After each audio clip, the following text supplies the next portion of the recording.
This is the Good Neighbor Podcast, the place where local businesses and neighbors come together. Here's your host, Jeff Gardner. Welcome to another episode of the Good Neighbor Podcast. Today we have another good neighbor on, Liah Twynstra of Chapter and Verse. Liah, welcome to the show. Hello, Jeff. It's great to be here. Yeah, I'm excited. Nobody knows about the pre-show that we were talking about, so we're not even gonna get into that. We're just gonna have a great episode today. Let's start off with Chapter and Verse, and then I'm super excited to get into your story of how you brought it there because I have a great deal of respect for it. So, what is Chapter and Verse? Okay, so Chapter and Verse is my used bookstore. I opened it up 2 years ago in Orillia. We sell used books, we sell used records. We are located inside Creative Nomad Studios, where there are a couple of different businesses working in there. And you can find us on 23 Mississaga Street West. Beautiful. So, sorry, did you say Creative Nomad? Yes, it's, okay. Yeah, there's a couple of things going on in there. It's a pretty neat building. Beautiful. So you got a building in there, a bunch of different businesses. Yours is one of them. Chapter and Verse is one of them. And used books, used records. Those are the main two things that you guys offer there. Mm-hmm. Okay. And you said you can I ask your age? I'm 17. I wish I started. What was I doing at 17? I'll tell you, I wasn't running a business. That's for sure. I was causing trouble. Yeah. I was definitely causing trouble. So kudos to you. I mean, entrepreneurship has just provided so much value to my life. I don't have any regrets because I wouldn't be who I am today without all of those ingredients from the past. But I do think about, I started my first business at 25. What would my skill set look like if I started almost 10 years earlier? So I hope you stick to it because it's just an incredibly empowering way to live. Having agency and autonomy over your own life, making your own decisions, failing on your own, succeeding on your own. I think for me, it's certainly flattened my learning curve, having to do it because the doors will shut down if they don't. Whereas an employee, you have a little bit more security, a little bit more complacency sometimes. I just have to show up, do my thing, get my paycheck, go home to my family. Whereas necessity or survival is a great motivator. And I've certainly been there at least 4 times throughout my career, where it was, I have to learn the next thing so that I can pay the bills and keep the lights on. You learn very quickly in that case. But 2 years ago, so let's talk about that. 2024. So that means you were in 2022. You opened your business during COVID. Yeah, it was a pretty odd time to start a business. I know that there were a lot of local small businesses that were shutting down because of COVID. So it kind of felt like we were starting going uphill, right? But yeah, it's funny. At the beginning, we weren't really sure where it was going to go. It was just sort of a project of mine. And so we just found an affordable place to rent. We collected as much inventory as we could. And we were like, you know what? This could just be something that lasts a few months and then I'll get a bunch of books. Or, it might be something really great, right? But a project of mine. My projects were like, what was some of my like literally doing like my book report at 17, or like making sure I did well on my calculus test, not running a business. It's just fantastic. So let's talk about that for a second. Liah, what brought you to, I imagine you enjoy books. I do too. I imagine you enjoy records. What led you to being like, I'm going to do this. I'm going to start a business at an age where almost nobody starts a business. Very few people, some of the most successful people alive did what you did.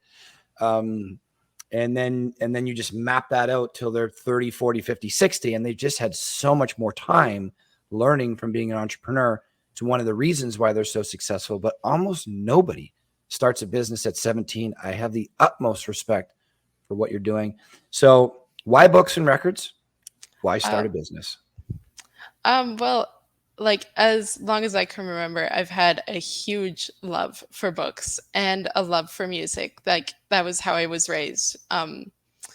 And starting a business, the idea of opening up a bookstore was always kind of in the back of my mind. Like, this will be something I do way into the future, no time soon.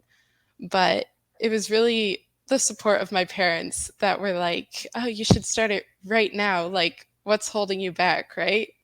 It was, I will admit, I was terrified at first, but Yes. they gave me the push I needed. They gave me the support. So I really owe a lot to them for the reason why I started my business so young.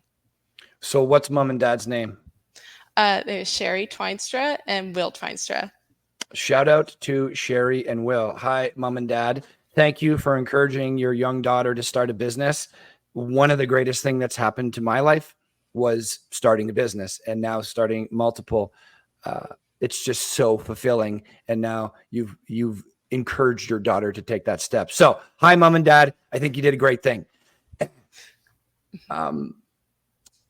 So who runs the business? Like, who decides what books to buy? Who makes sure the lights are on? Who help pick the location? Who's there actually making the sale face to face with the customer? Is this all you? Yeah, it is all mostly me. I do get the help of my parents. Mostly my mom is there. But it is mostly me who runs things. I'll be there to be at like the checkout. I'll do the social media and everything. I'll be the one that looks for the books and purchases them. Yeah, I kind of do all that. Damn. And did you have any training before this? Like, were you one of those people who are like, I'm really interested in business at 13 for whatever reason, while people are out skateboarding and things? You're like, I'm going to learn how to do profit and loss and credit and debits and customer service and these types of things. Or did you just say, I'm just going to take the leap and figure it out? Yeah, I basically just Number two? took the leap and figured it out. I really had no idea what I was getting into. But yeah, still learning, Oh, I bet. And you will be forever. Yeah, exactly. I do come from a large family of entrepreneurs, though. Like, both my parents were entrepreneurs. My grandma is an entrepreneur, so they were able to help me out a lot with that. We kind of understand what we're doing that way. So, Amazing. But yeah, I was like completely lost, had no idea what I was getting myself into. Yeah, you can't. There's so much uncertainty, but it's those people talk, like when you read, you're a reader. So when you read these great books, these legendary stories, these historical and heroic books, especially things that are timeless, created 100 years ago or 500 years ago, sometimes 1,000 or 2,000 years ago, some of the books I read from ancient philosophy, they talk about the value of the leap of faith, right? These things that we're afraid of, that you can only do so much information gathering before taking that leap of faith, and it will never quite display to you accurately what you're about to face when you walk into the arena. So we can spend years and years saying, no, I need more information, more. And I've found, for me personally, I won't speak for anybody else, but when I'm doing that, maybe the beginning part was I needed to collect a little bit more data. But if I extend it past a month, 2 months, 6 months, a year, I think I'm just afraid. And now I'm just distracting myself and justifying it. Yeah. Whereas using it as a way to procrastinate, kind of. That's it.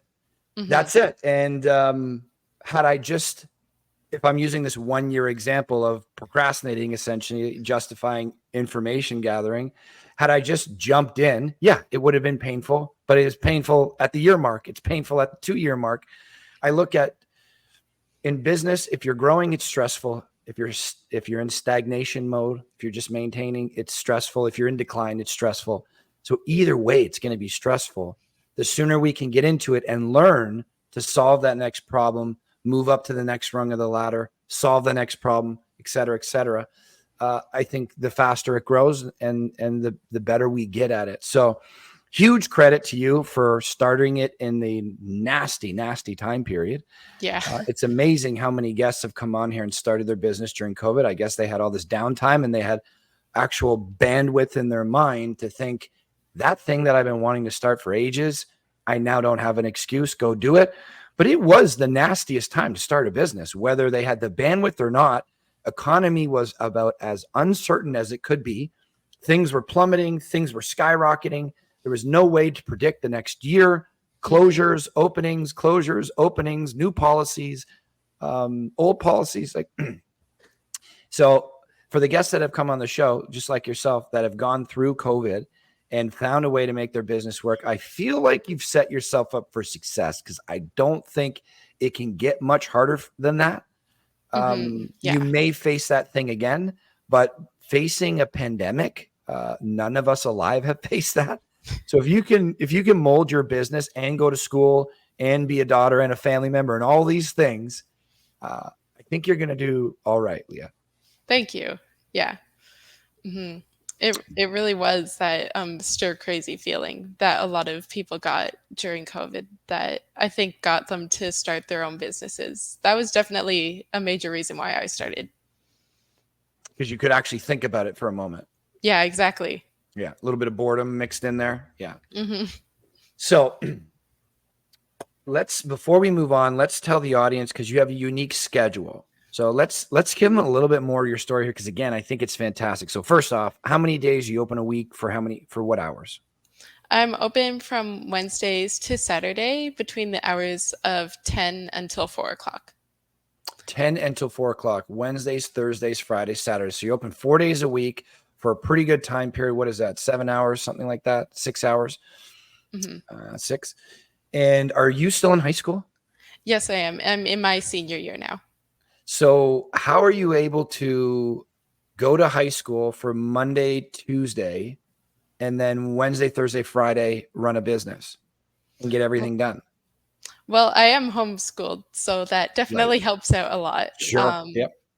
But yeah, I like to have my Mondays and Tuesdays at home so that I can really regroup and focus on my schoolwork. But then I can bring everything into the store with me and just work on it while I'm at the bookstore at Chapter and Verse. I can help people who need to check out or anything. I can just update anything in my store, work on some social media posts. But overall, I do get a lot of time to focus on my schoolwork, and it's a really nice, quiet space to work as well. So, oh my God, this is the dream. It really is. You tapped into something that I'm just thinking in my head, like, how could I have done school better? Well, I mean, if I focused more on school when I was in it, that could have been done better. But I bet you I would have focused that much better if I was running a business at the same time. Like, my first business was a gym. So had I started the gym in high school, there would have been a lot of downtime at that gym where nobody was there, that I could have done my schoolwork in my own little space, my own little environment that I made for myself that I probably love. You probably love your space. Yeah. And I can take pride in all that's around me, because this is now a business that can make me money while I'm learning about the business, about my schooling. Like, what a combination that you've done. I'm really jealous. That's what I'm figuring out in my head right now. I'm like, really? Damn. Why didn't I think of this? So you get a bunch of your schoolwork done while you're at Chapter and Verse. Yeah. Amazing. Okay. That is fantastic. So Wednesdays, Thursday, Friday, Saturday, 10 to 6, Orillia. Remind us of the address again. 23 Mississaga Street West. Beautiful. Been there. Been right down that street many times. Orillia is beautiful. Okay. A couple of questions that are not on the questionnaire. I love books. So first off, what do you prefer to read? Fiction, nonfiction? I prefer to read fiction. Okay. Mainly general fiction. Sometimes I do like fantasy. I'm really into dystopia and mystery as well. Yeah. Okay. What is in those books that piques your interest so much? I don't really know how to explain it. You'd think I'd be better at answering these questions, but I don't know. I just love how real the characters can feel. I think it really depends on the author who writes them, not just on the genre. But definitely. Yeah, some of my favorite book series is like The Hunger Games or A Good Girl's Guide to Murder. They're just really well written. They feel very real. It's interesting how you can relate to characters in such odd situations, but it's what I have found for me, and obviously there's way more books that I haven't read, probably not even a fraction of a single percent. But from what I found, more nonfiction for me, for sure. There is some fiction kind of sprinkled in there. But no matter who I read from, again, whether it's 2,000 years ago, ancient philosophies and critical thinkers, and then moving throughout the ages, getting closer and closer to contemporary modern times, human nature kind of stays the same. Yeah. And the person who's writing it, they're writing rooted in their nature. So whether it's dystopian or utopian era or universe, whether it's the multiverse, if you're into Marvel, whether it's a nonfiction book and they're trying to teach you about mindfulness or spirituality, all these things, it seems to be a universal thread of just being human. So it does not surprise me at all that you find relatable characters just in a different arena, just in a different setting. They still have to face their fears. They still have to go through their insecurities. There's often a redemption story where they made a bunch of mistakes, learned the value of those mistakes, and then rose above it, which we all love. It's kind of like that Rocky story to the movie, right? Gets beat up again and again and again, but his will and his love for things keep him going. 2 recommendations for books for the audience. What are you sending our way, Liah?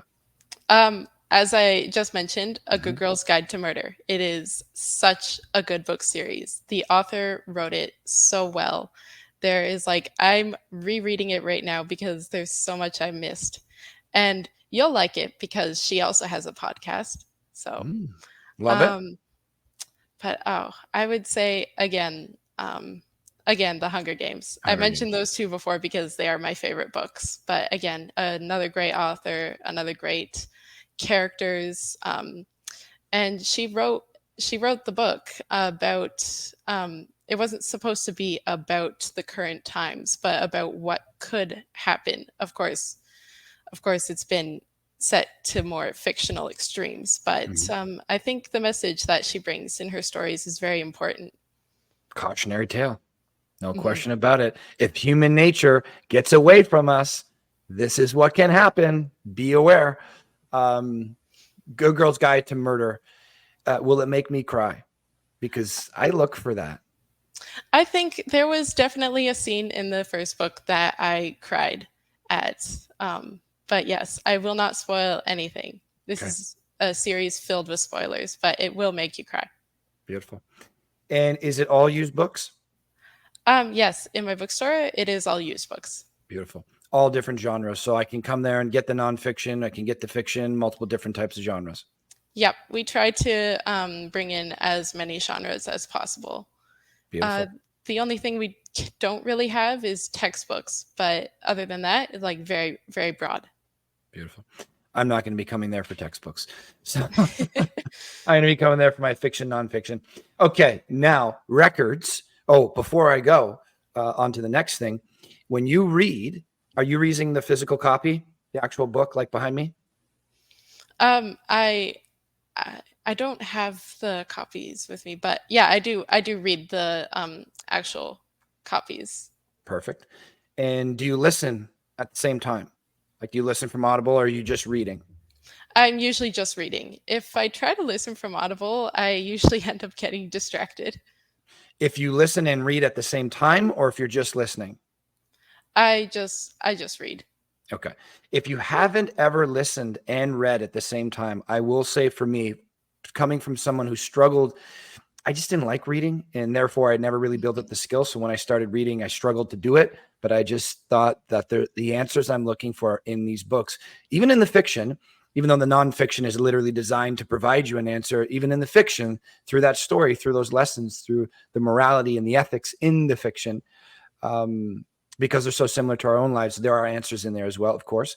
But I just found the best tip for me was to listen and read at the same time. And my retention goes higher, my focus is higher, and the speed at which I read, I don't know, double, triple what I would do when I don't have that cadence in my ear, that audio in my ear to stay along with it. Anyways, I just thought I'd throw that out there. On to the records. Are these like vinyl records? Yes, they are. Okay. So what is a 17-year-old girl doing listening to vinyl records? Oh, I love it. Again, it's the way I was raised. My parents have a great appreciation for the arts, and especially for music. I was raised on the songs that they were raised on, right? And there's just I don't know, there's something about vinyl. You listen to it, you hear the bit of crackle in the background. It just warms up the room. So, yeah. Great explanation. 2 recommendations for the records. Two What do you like? What do you think we recommendations. should listen to? Yeah. Oh man, that's I know it's very tough. difficult. I don't know if I can give a specific album, but I absolutely love 90s alternative. Okay. And then just 80s retro. I know that's very broad. That's not the specific answer you were looking for, but I cannot think of anything specific at this moment. Okay. So 90s alternative, 80s retro. Do you have a band from each era? Like, is it Nirvana from 90s alternative? Oh yeah, definitely Nirvana. I would say Weezer, the Beastie Boys, some of my favorites. The Killers, were the Killers from 90s? They might be Feel more like a recent. little later. They're a little later, but those are a few of my favorite bands. Beautiful. Okay.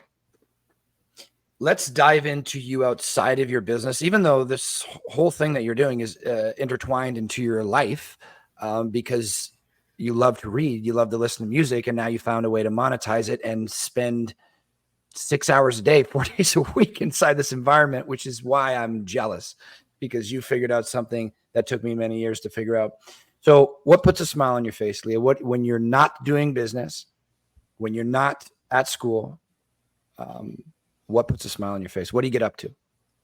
Okay, well, obviously I do read a lot, obviously, but I think the most fun I have outside of work and school is when I'm practicing aerial silks. It's I do it through the circus company. They have a place locally called the Barry Circus School, and it's like this aerial sport where you have 2 silks hanging from the ceiling and you climb up them and you can do various poses, sequence, and some really cool drops from it. It's really hard to explain, but I know exactly what it is. yeah, you can find it a lot in Cirque du Soleil. Yeah, it's phenomenal. I love, love, love Cirque du Soleil. I think those human beings are just unbelievable what they've been able to do with their body, the timing, the practice. Like, they come out there and they show this perfect thing, and I walk away after an hour and a half, but they've been training for probably 10 or 15 years, like just thousands and thousands of hours. I have such a great deal of respect for people to be so disciplined on one thing to make it seem so seamlessly perfect. So for us and for our enjoyment, yet they struggled so much to get to that point. I love that about us humans, that we can narrowly focus so much on one task. So I know exactly what it looks like. How long have you been doing it? I've been doing it for almost 3 years now. I started it in January of 2022. So yeah, it has been amazing. Again, something I never thought I would do, but yeah. COVID, right? Exactly. More time to think, more time. Exactly. It's like amazing. Some people use COVID as a springboard for their own betterment, which again, I love that about humans. We had every reason to say things are horrible. The world's collapsing. Everything's bad. If you said that, I'd be like, yeah, I get it. I get it. But then there's other people that are like, no, now I have the downtime. Now I don't have the excuses of work and family and school and all these things. What am I going to do with this time? Maybe I'll get in shape. Maybe I'll take up a new hobby. Maybe I'll open that business. It seems like you did a number of those things. And I can only imagine the amount of books you read during that time, expanding your mind, which is an incredible thing. So for the, remind me what it's called again? Aerial what? Aerial silks. Aerial silks. Okay. So is this a hobby? Do you do this for like competition or part of a show? Are you leading towards something like that? It's just a hobby of mine. And every year or so in like June, they'll have not exactly a competition, but a show. So everyone who's been practicing throughout the year, they can put together a performance of themselves, or they can do it in a group, and they can do a performance for like their friends or family. But it really is just a hobby of mine. It's like you said, I would see people performing on it and going through it so seamlessly, so perfectly with the music. And that's just what I wanted to do. It's just a way to express myself. Yeah, I love it. Art is fantastic. It's a great way of communicating with ourselves and the world without saying anything. To me, it seems reasonable to think you would need a great deal of strength and flexibility, not to mention coordination and stability. I come from the health and fitness world, so I know what it takes to build up a body, to make it more muscular, to make it stronger, to make it more flexible, et cetera, et cetera. Did you have a background in gymnastics or sport or athleticism prior to this? Because this seems hard to me, what I'm picturing in my head. I don't have much of a background. I know I used to do ballet classes when I was like really young. I've been in a few sports here and there, but nothing where I was like really working out my body. And when I got into it, I had like no core strength. It was many months of just building up that strength before I could get a lot done. So yeah, a lot of self-disciplining. Which is amazing. Again, like I'm just jealous of all these things. So moving on to the harder questions. We talk about doing hard things on the show all the time. I have my rules for life inked onto my arm. Number 4 is do hard things. Why is that such a high priority for me? Because if I'm doing easy things all the time, I think I'm not growing. If I'm doing things that I've already done many, many, many times, and there's no reason to stretch myself, potentially learn new things, maybe I'm not growing. Maybe I'm just stagnant, staying the same. So I think hard things give us the ability to grow and find out what we're capable of.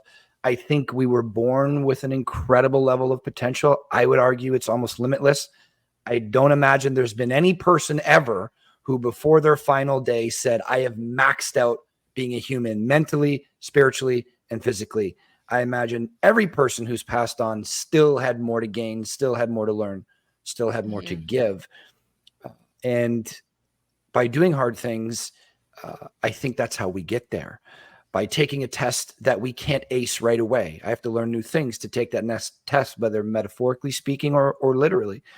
Just like you're doing right now, you had very little core strength. So you continue to do hard things and self-discipline yourself to now build up your core strength, and your body and mind adapts to it. So I simply believe that human beings are born with these incredible gifts, incredible potentials, but they need to be earned and hard earned. So that's one part of this example. The other part is we talk about hard things because COVID is a perfect example. That was a hard thing that none of us chose. Yeah. Many of us looked at it as a burden, as we are a victim of the circumstances of COVID. My life is worse because of this thing. Why me? Some people were probably talking to God, like, why are you punishing me? Thinking it was directly towards them. Whereas other people looked at, there was an opportunity in everything. In many cases, the harder it is, the greater the reward or the greater the opportunity. So we love to ask the guests on the show, because we were talking about it before, like those dystopian books. It's so relatable because human nature is relatable. No matter where you are, no matter how you've been raised or the values that you're rooted in, we all are going through similar things in our own unique way. So especially for the entrepreneurs on the show, as many entrepreneurs listen to the show, and then our consumer audience as well, they will relate to this, whether it's personal, business-wise, or however the example is laid out. We love to ask the guests, any trials and tribulations, hardships that you've been through that probably sucked in the moment, right? Because hard has a symptom. It doesn't typically feel good. Like you said, when you started your business, you were terrified. So was I. But you wouldn't remove that ingredient. You don't regret it happened, because it now became an integral part of the recipe that is now you and has led you to living the life you enjoy today. Any examples you can give us? And if so, what do you think was the main learning lesson from it? Well, something that happened to me related to my work. I'm not going to go into too much detail about it, but it was the first few months that I had started my business. I was very nervous and stressed out because I was younger and I thought, like, I have no idea what I'm doing, right? So I figured anyone that I met along my journey, I was just like not going to question anything they said. I was going to take their word for for 100% truth and everything. And I wasn't really ready to stand up for myself or my business. So one of the very first things I learned in like the first 2 or 3 months was I had an encounter with someone, well, multiple encounters with someone who also ran a business. And there were situations where we were going to be in the same room together for quite a few times, right? Mhm. And for whatever reason, I'm not sure, they did not like me. They would send me angry texts, angry emails. They would either completely ignore me in person, which was fine, or they would start yelling at me, which was, it was very terrifying, very scary. Um, but sorry, I'm just looking at my notes. No problem. Take your um, time. yeah, for a while, I was just so focused on like, how can I make this person happy? How can I make them like me now? I would try to change things about my business. Even I would just be trying to like smooth everything over, make them happy, right? And I kind of had this moment of realization after a few weeks, like, why am I trying so hard to be friends with this person? Like, and I had to start standing up for myself. I had to stand up for my business. I would reply to this person in a professional way. I wouldn't take anything they said personally. But again, I was really forced in that position immediately. Like, okay, I am a business owner and I do belong here. And like me and my business were both valid. So I had to learn how to stand up for myself. So I think that's really helped me to this day build myself up. And it's also helped me to learn how to help angry customers. So, but yeah, thankfully that situation, that person is out of my life for a long time now. But yeah, even though it sucked, it taught me a lot. So And that's first off, thank you for sharing that story. I could see a bit of the emotion in your face. I've been in a similar circumstances. Yeah, it's hard when mhm. you feel like it's a personal attack. Like, what did I do to displease this person? Being a counselor at an addictions facility on the weekend, something that I'm very passionate about because that's been involved in my life, my family's life. It's just been in my world. So I built some skills along the way and wanted to give back in some way. So I've been at this great place called Cornerstone Recovery for the last 3 years. And I found out that all these things I was taking personally, not all of them, I should say, many of these things I was taking personally, these personal slights, these attacks that I thought they were often rooted in that own person's insecurity, their projections of the lack of value of their own life, the lack of self-esteem in their own life. And they just happen to let it out on me. Right. But once I learned that, it's like, okay, that's a you thing. I didn't do Mhm. anything to you just by having this business here and by offering my products and services. Unless I was a dick to them, fine. But if I wasn't, I now have the understanding that this isn't a me thing. And then if I just have strong emotional regulation, I can feel it bubbling up, but then I calm it back down. And now I can almost be indifferent to the situation at the least, or I Mhm. can compassionately try to support them in a way or move away from them. But this is dealing with humans. You will have Yeah. this many more times. So will I. And the more practice we get with this, it kind of sucks. It's like, there's a part of me that wish it didn't happen to you. But then there's another part of me that says, look at what you've learned from that. And unfortunately, sometimes we got to stick our finger in the electrical socket to learn that it hurts and to Yeah. learn how to adapt during that situation. So you're the first to share a story like that. Most people are like, I had a death in the family, or I had a problem with a child, or my spouse, or my business went bankrupt. It was never an attack on a person. And even though it's unique to you, we've all had it. Yeah. And I imagine it's bettered us all in some way if we've chosen to use it as the opportunity that it can be. So kudos to you at 17. Again, I probably would have just punched this person knowing who I was at 17. No Yeah. emotional regulation, just a goofball. yeah, you have some character traits that I don't know many 17-year-olds do, which makes me even more confident that you're going to do well. Thank you. Moving back onto your business a little bit. If you had, I like this example because this was given to me and I thought this is a nice mental experiment here. Mental exercise. So you're on stage, right? You're on stage. They're about to hand you the mic for 60 seconds, 90 seconds. You got endless seas of your potential clientele, people that you can serve that are there for used books to find out about chapter and verse. They give you the microphone and they say, what's the one thing you want to tell these people about your business, about why it exists? Whatever it is, you choose. What do you want to say to your audience that's listening right now about chapter and verse?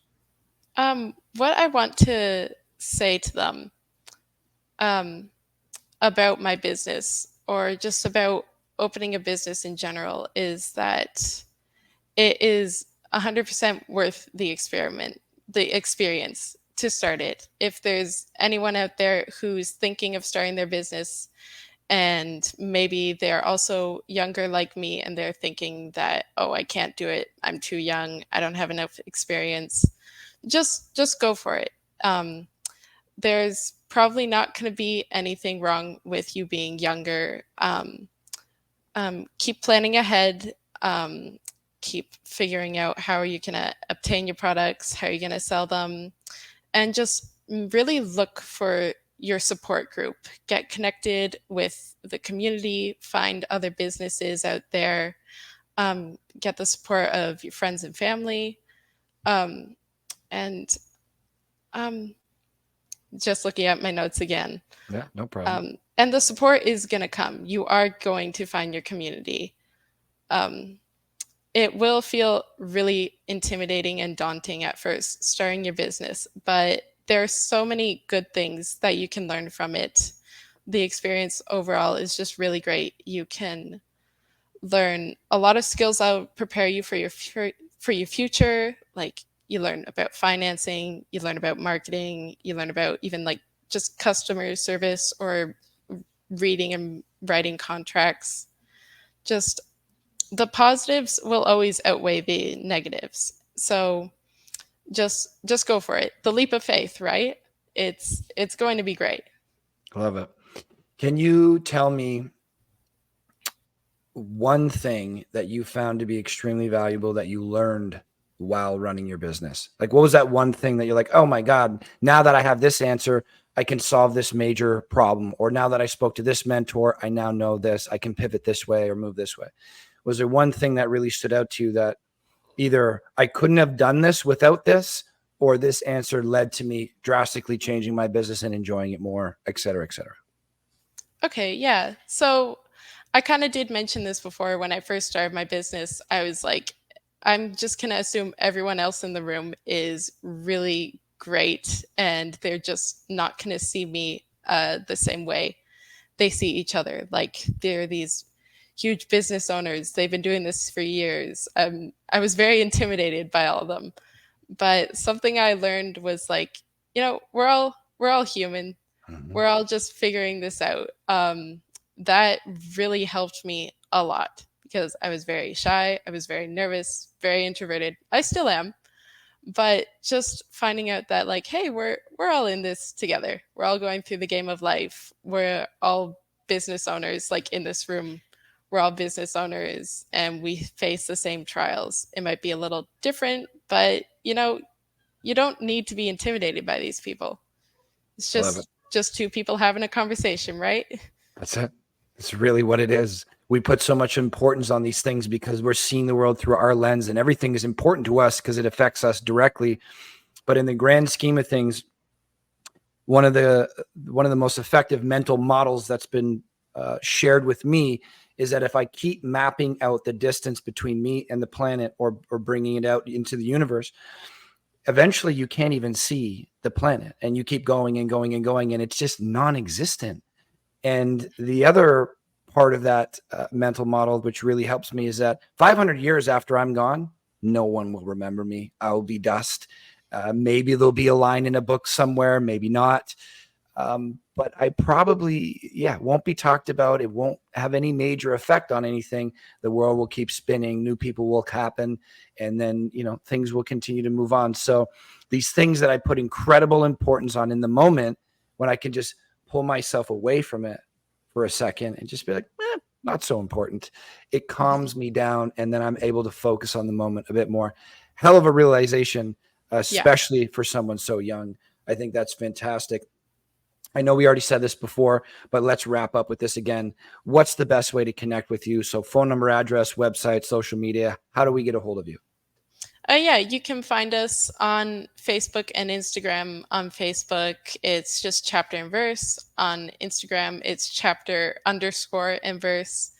And then our phone number is 705-333-1660. Our email is Liah, Liah, chapterandverse@gmail.com. And but the greatest way to connect with us is to come meet us in person. So Chapter and Verse, my used bookstore, we are located at 23 Mississaga Street West in Orillia. We are inside a building called Creative Nomad Studios. There's a couple of different businesses in there, but we are in there. We're a little tucked away, but you will find us. Awesome. It has been, I didn't know what to expect. You're the first person probably under the age of 20 that's been on the show.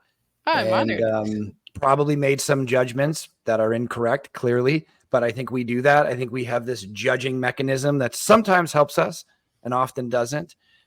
But what a pleasant surprise. What a great conversation this has been. You've taught me a few things. You taught me the value, again, because I have this big leap in front of me that I've been shying to take right now.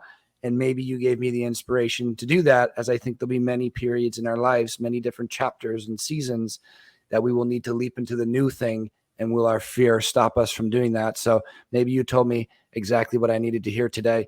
You've been super forthcoming and a joy to speak to. I appreciate you coming on the show, Liah.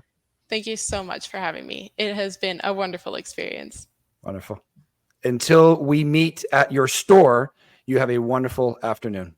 I look forward to it. Thanks, Liah. Thank you for listening to the Good Neighbor Podcast Midhurst. To nominate your favorite local businesses to be featured on the show, go to gnpmidhurst.com. That's gnpmidhurst.com or call 705-413-3775.